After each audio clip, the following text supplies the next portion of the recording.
Hey guys, welcome back to my channel. In today's video we are going to be doing something new. You have seen me make soap on this channel many times, but in 2022 I want to start experimenting with different additives to see whether or not adding a different type of liquid or adding a different type of something else really makes a difference when it comes to making soap. So today is the first soap of that kind. I'm going to be making something that I've wanted to make for so long, and that is aloe soap. And I just got something in the mail that I think will help with that. For my soap business, I love using the tall and skinny molds from Winston and Walter. Her molds are the best in the biz. So when she reached out to me asking if I wanted to try a new mold, I was like, yes, absolutely. I love your products. So that is what I will be unboxing for you guys today. Oh. The owner of Winston and Walter, July, is one of the most amazing people I've ever met, and she puts so much care and work into her company, not just in her molds, but she also makes amazing bath bombs and other products. So go check out her website. There's a link in my description box. She also packages her stuff really well. As you can see, I'm struggling a little bit. Come on.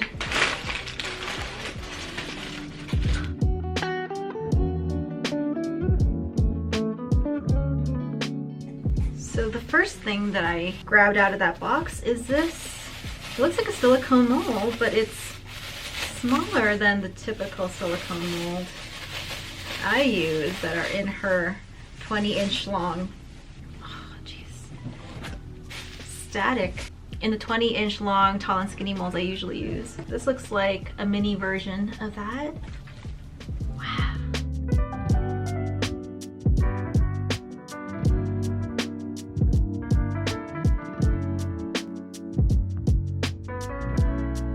So this is the soap mold, and it's a miniature version of my tall and skinny, and it even comes with an adorable lid. And actually this lid isn't just adorable, it serves a really practical purpose. It's supposed to help insulate your soaps even more so that you can fully gel them. Once you remove the lid, you have the lining on the inside, the silicone lining. Everything looks exactly just like a condensed version of what I normally use. And the reason why this mold is perfect for what I want to do today is because when you're trying new things with soap, it's always best to not do a full huge batch of it first, because you never know what can happen. So I'm so stoked that she sent me one of these, because I have so many different soap things I want to test out, and I don't want to make a giant loaf of it. This size is perfect. And what this little mold is perfect for is even smaller batches, because I think this fits right in here, but it's not the full length. You can put out a few ounces of soap and make an even smaller batch. So this will be my tool for today when I make my aloe soap. And I'm gonna stop talking so much about this amazing soap mold company and go ahead and show you how I make the soap.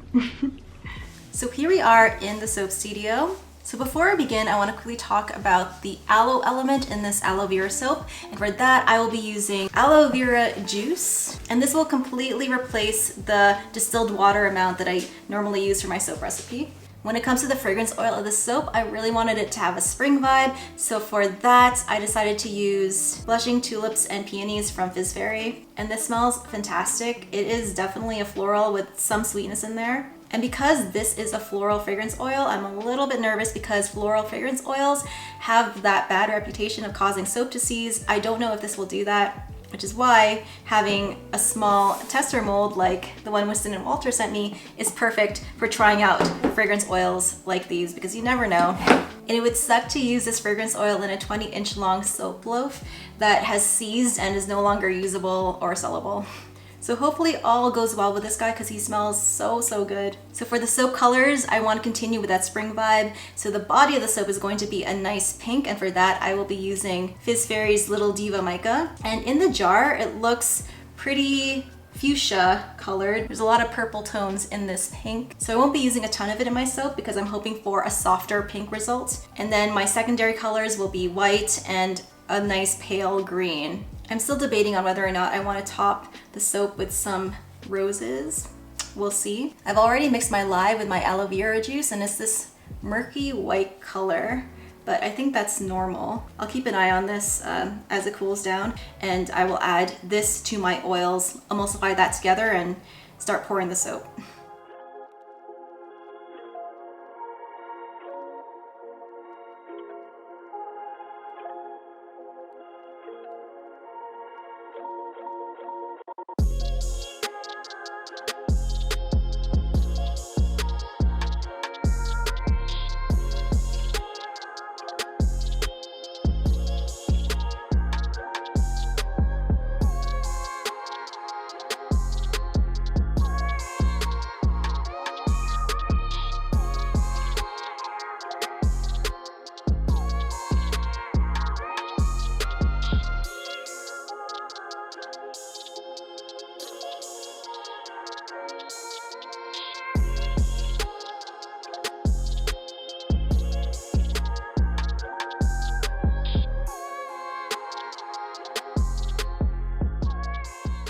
So my hard oils are just about done melting down.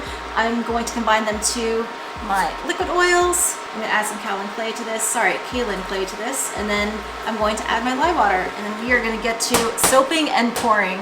So over here we have our melted coconut oil and palm oil, and here are my liquid oils. I'm just going to add a few teaspoons of kaolin clay into my warm oils, and I'm going to add this to my liquid oils.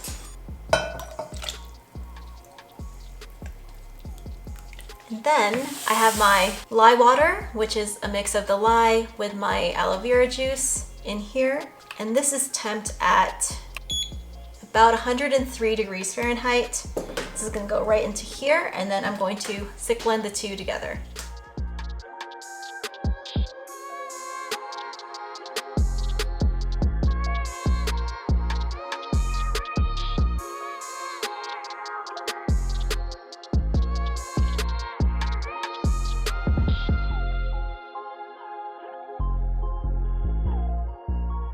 I blended my oil and water just to emulsification.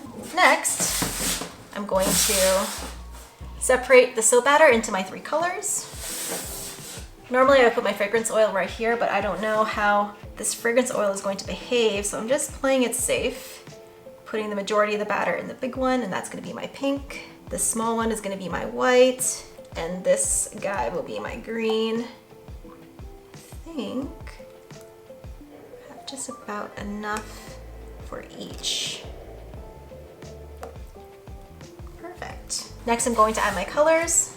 Here is Fizz Fairy's little Diva Mica. Just gonna add that right in there.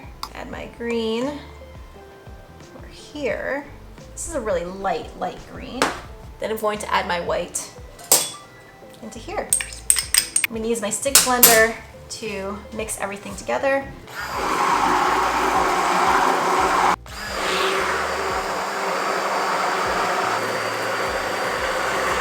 Now just looking at this, I don't think I added enough mica, so I'm just going to top it off a little bit more.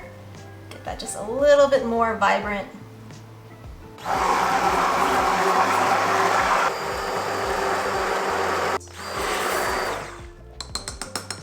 And so now that my colors are blended, I'm going to now add my fragrance oil to these guys individually, and then pour into my mold right over here. I'm always nervous about this.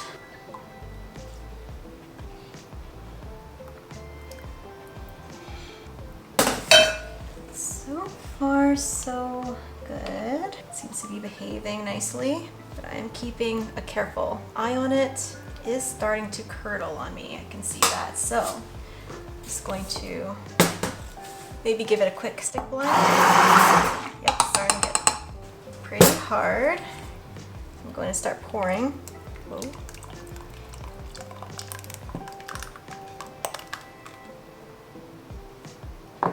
Okay. Next color. Interesting. So it's definitely curdling on me, unfortunately, but that is fine. Managed to get it in the mold. Just gonna do a quick twirl.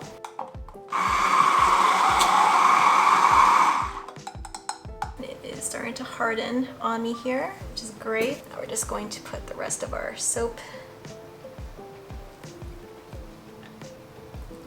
into the top here.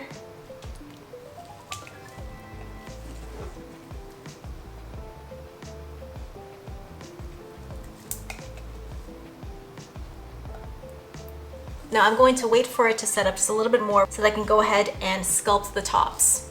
All right, we're ready to sculpt the tops. So I'm just going to use my spoon.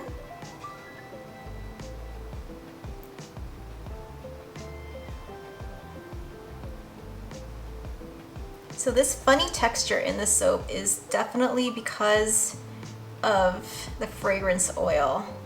It was perfectly smooth prior to the fragrance oil, and now it's gone kind of the consistency of mashed potatoes, unfortunately, but that is okay. We can still work with it. At least we got it into the mold. It should still harden okay, but it might just not be the prettiest sculpted top. Let's put it that way. Hopefully be able to return some prettiness to the soap, adding some white to it.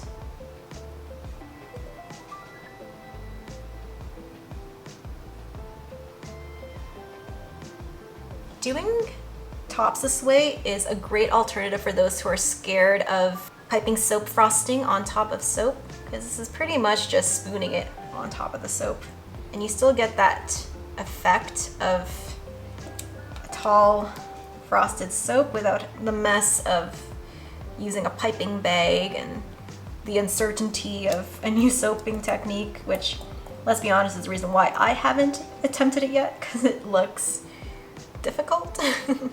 And I don't really have the tools for it. I might do it someday in the future, but there are some soaping pros that do that flawlessly already, and there are plenty of videos on YouTube that you can check out.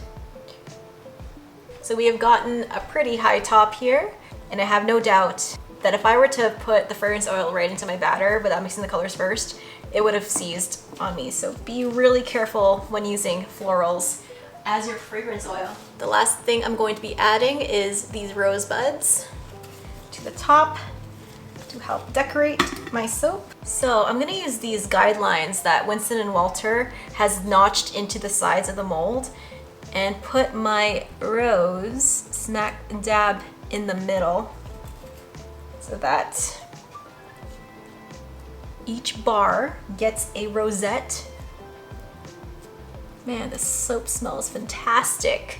My friend gifted me these little rosettes a while back because she knew I made soap, and I held onto them for so long I didn't know what to do with them. When it comes to these really big botanicals, probably the best thing would be as a soap topper that the customer can just pluck off once they're ready to use the soap. And there we go. I really like it. I know that the tops aren't as sculpted as my usual, but man, it still looks like the topping of a cake. So I like to clean off the edges for pictures and such, but there we go.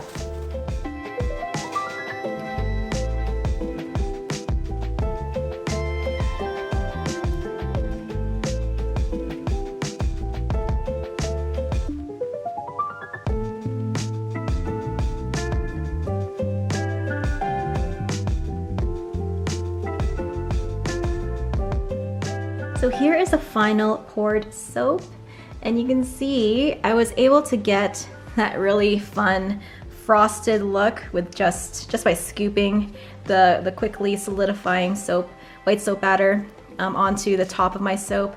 But if you take a closer look, it's a little lumpy, and that's definitely because of the fragrance oil causing my soap batter to curdle. The rosebuds on top look so cute, and it is actually getting hard pretty quick. But I'm gonna let it rest, not cover it up, because if I do, these rosebuds are just gonna get knocked off. So a lot of people ask me that actually. They say, what do you do after your soap is poured? Like, do you put it in the oven? What do you do? Do you cover it up? I don't cover it up, but I used to put it in the oven to insulate the soap more so that I prevent a gel ring. But lately I've just been letting it rest on the countertop and let it do its thing. I don't spray it with alcohol. I don't do anything like that. I just kind of leave her be. That's where I'm going to leave off here and then show you tomorrow how this soap turned out and then show you the cut on the inside. Whew. So it is the next day and this is how the soap turned out.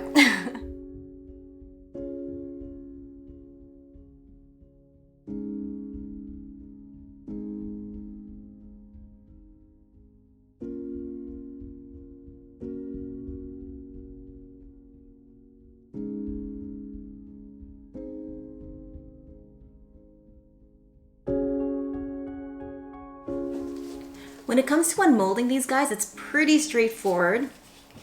You can lift up the sides. It works just like my 20-inch long guy. So lift up the sides, only usually just lift up one, and then you can just move him over to the side and get him out like that. So now we have the soap in the mold. There is just the littlest bit of vacuum on the sides. So to release that seal, just pull on the sides of the silicone mold. And then for the ends, I like to have them over the lip of an edge of something. And I like to release that seal because there's also a seal on the edge here. So there's one side, I'm gonna do the other side. And you could hear just the sound of the soap separating from the silicone mold. So the next thing I'm going to do, just like with my 20-inch long guys, I'm gonna put him on the side and shimmy him out. And I'm pulling at the top here to release the soap from the bottom and just pulling him out from the top down pretty much. Just pulling him out, pulling him out. Here, let me.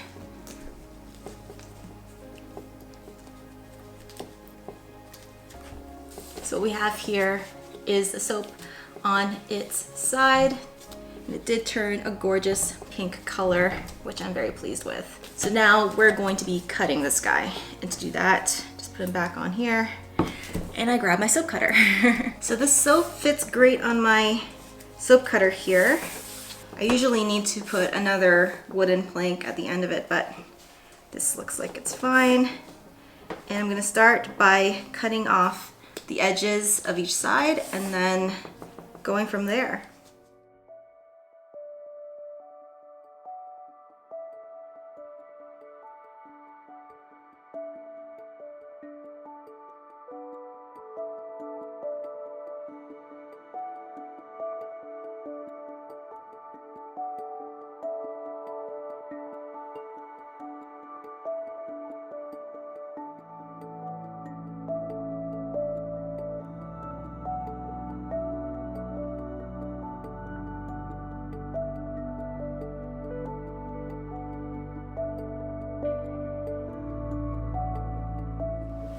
So here is the finished soap, and because the soap batter did curdle and seize, it is the most interesting design when I cut into it. I don't think I could replicate this again.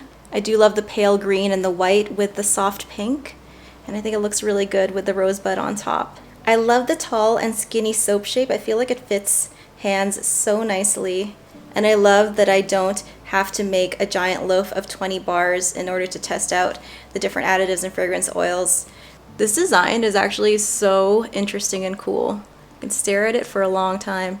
So my final thoughts on the soap mold: love, love, love. The fact that it's a smaller version of what I already use and sell to my customers is absolutely perfect, like I said, to test out different additives and different fragrance oils.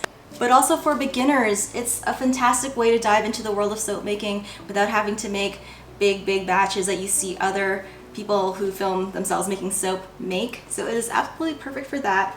I love how there are little notches here that help guide you on where to place things like rosebuds so that each soap bar gets its own little rosebud. And the silicone liner of Winston and Walter's soap molds make unmolding soap so easy. I always get such clean edges and clean lines. If you're interested in getting your hands on a Winston and Walter 10-inch tall and skinny beginner's soap mold, there's a link in my description box. A huge thank you to Winston and Walter for sending me this to review. I love it. And as for the aloe factor in the soap, I don't think it made any difference in terms of the process of making the soap. I replaced the distilled water amount 100% with my aloe vera juice, and it didn't make the soap act any different. It did make the lye water a little browner, but that's just about it. Otherwise, the soap acted normally as my soap batter should.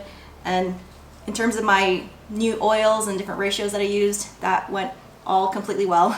Everything was normal before I added the fragrance oil. So the fact that it looks a little different from my other soap is 100% due to the fragrance oil and not so much the aloe vera. And if you want to get your hands on the recipe for this soap, I actually use a different recipe from my usual recipes. And that's what I'll be doing on this channel moving forward, is trying out different soap recipes, trying out different oils at different ratios to see if they actually make a difference. So the soap recipe for this guy is located on my Patreon. A link to that is in my description box below.